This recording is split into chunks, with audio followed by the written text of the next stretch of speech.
Isang nakabibinging ingay ang nagpagising kay Jek habang natutulog siya sa may sala ng bahay nila. Napahikab muna siya bago kinusot ang mga mata, saka bumangon sa sofa. Papikit-pikit niyang nilibot ng tingin ang paligid at ilang saglit pa, napahikab siya.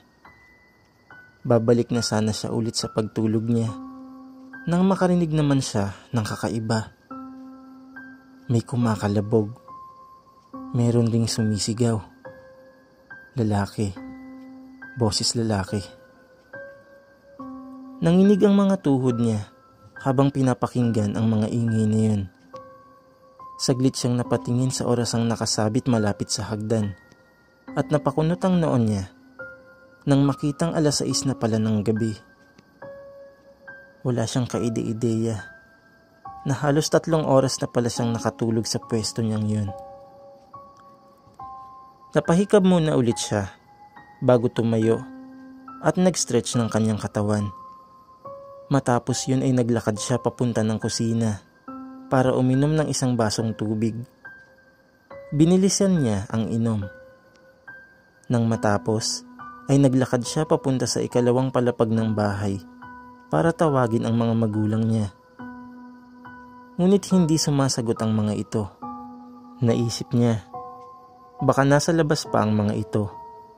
Kaya yung Ate Rosa na lang niya ang tinawag niya.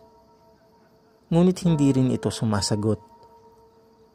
Napasimangot na lang siya habang naglalakad papunta ng kwarto niya.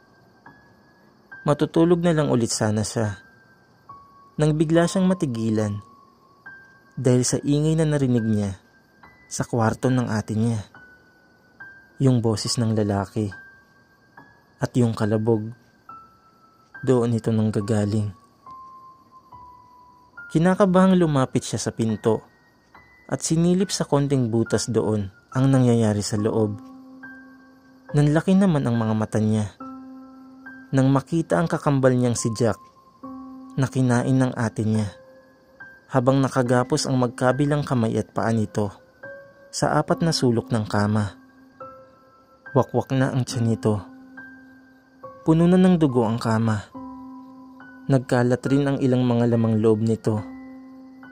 Ngunit ng mga sandaling yun, patay na ang kakambal niya. Dilat itong binawian ng buhay habang nilalantakan ng Ate Rosa niya ang mga lamang loob nito. Nanghihina siyang naglakad papunta sa kwarto niya. Nang makapasok sa loob, ay nilak niya agad ang pinto. Kabadong-kabado siya. Doon niya inisip ang mga nakita niya at hindi niya ito maintindihan. Hindi niya alam kung anong nangyari sa ate niya. Bigla na lang itong naging ganon. Hindi niya alam kung ano ang dapat na itawag rito. Isa ba itong cannibal? Zombie?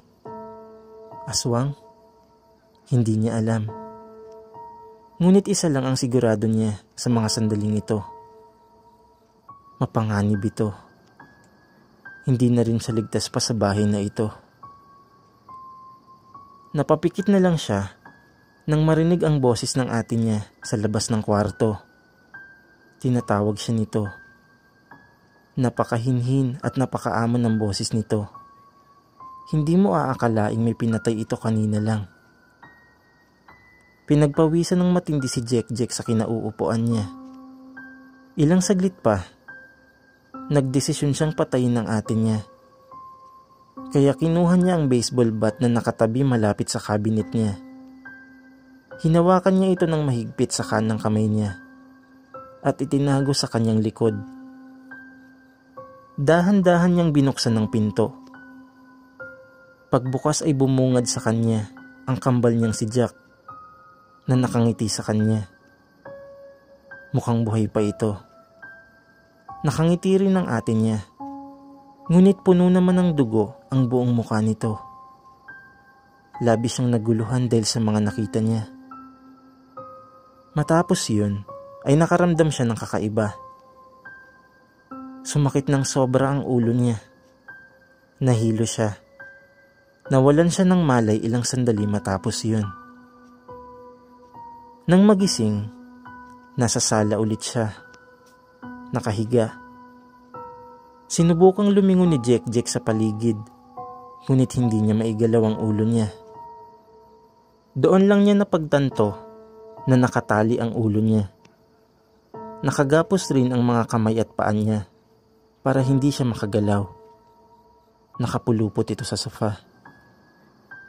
Sinubukan niyang tignan ang katawan niyang nakagapos at gano'n na lang ang pagkagimbal niya nang makita ang Ate Rosa niya na nakapatong sa kanya habang sarap na kinakain ang mga bituka niya. Isang malakas na sigaw ang pinakawalan niya matapos yun. Kasabay nun, isang kalmot mula sa dibdib ang natanggap niya na naging dahilan ng kamatayan niya. Ilang sandali matapos yun, tumayo si Rosa sa tapat ng isang salamin. Tumingin siya doon nang nakangiti habang pinagmamasdan ang pagbabago ng mukha niya. Mula sa pagiging isang dalaga hanggang sa pagiging isang matanda.